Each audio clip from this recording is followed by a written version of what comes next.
আর যদি ওই ইসরায়েল ওই আমেরিকার কোন সেবা দাসকে আমরা ক্ষমতায় নিয়ে আসি, আমাদের ভুল হবে না?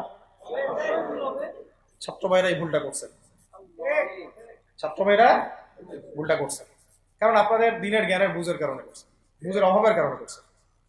ঠিক আছে, ঠিক আছে, এখন যে মানে সম্ভাবনা শেষ হয়ে গেছে এমনও না। এখন সবাই প্রতিবাদের ভাষায় কথা বলতে পারে, একটা রেভলিউশন ঘটানোর মতো সিচুয়েশন বাংলাদেশে আছে। অন্তত পক্ষে আমাদের ভাইদের মধ্যে আমরা দেখেছি, ছাত্র ভাইদের মধ্যে সাহস তো মাশাআল্লাহ অবশ্যই আছে, ডেডিকেশন আছে, জীবন দেওয়ার মানসিকতা আছে। তাদেরকে খালি নার্সিং করতে হবে, জীবনটা যেন ভুল পথে না যায়। এখন আবু সাইদের রক্তের উপর দাঁড়ায় যদি কোনো সেকুলার ক্ষমতায় আসে, তাহলে এটা আবু সাইদের রক্তের সাথে গাদ্দারি হচ্ছে।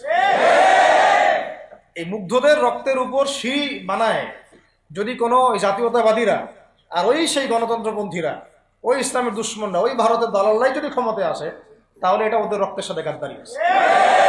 এই গাদ্দারির মাফ হবে না। এইটা পলাশির যুদ্ধের চেয়ে বড় মীর জাফরি হয়েছে, এটা ৭১-এর চেয়ে বড় রাজাকারী হয়েছে। আপনারা বলেন যে দেখেন, ভালো করে বুঝেন, গুম হয়েছে এক শ্রেণী, আমার কথা মন খারাপ করে না, এক শ্রেণী গুম হয়ে গেছে, এক শ্রেণী ক্রসফায়ার, এক শ্রেণী শাপলা চত্বরে রক্ত দিছে, তাই নাই? এক শ্রেণী ওলামায়ে কেরাম মামলা নিয়ে ঘুরে বেড়াচ্ছে মাথার উপরে, এক শ্রেণীর ছাত্র ভাইরা রাস্তায় শহীদ হলো, আর এক শ্রেণীর ছাত্র ভাইরা পঙ্গু হয়ে হাসপাতালে বেডে পড়ে আছে। ক্ষমতায় গেছে কারো নতুন এক শ্রেণী, হ্যাঁ, এবং ওখানে এমন কিছু মানুষ আছে যাদের সাথে আন্দোলনে কোনো সম্পর্কই ছিল না, সম্পূর্ণ উড়ে এসে জুড়ে বসছে তারা। তাহলে এখানে ইসলামিক রাজনৈতিক দলগুলোকে সামনে রাখা যাইতো, তাদের থেকে তো উপদেষ্টা একটাও নেয় নাই। জামাত ইসলাম থেকে একটা উপদেষ্টা নিছে কিনা? হেফাজত ইসলাম থেকে কোনো উপদেষ্টা নিছে কিনা? আমাদের চরমনাই থেকে একটা উপদেষ্টা নিছে কিনা? বলেন। তার মানে রাষ্ট্র গঠনে আমাদের কোনো ভূমিকা নাই।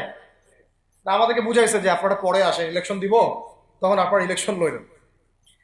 ইলেকশন সে কবে দেয় সেটাও দেখে, আদৌ দেয় কিনা সেটাও দেখে।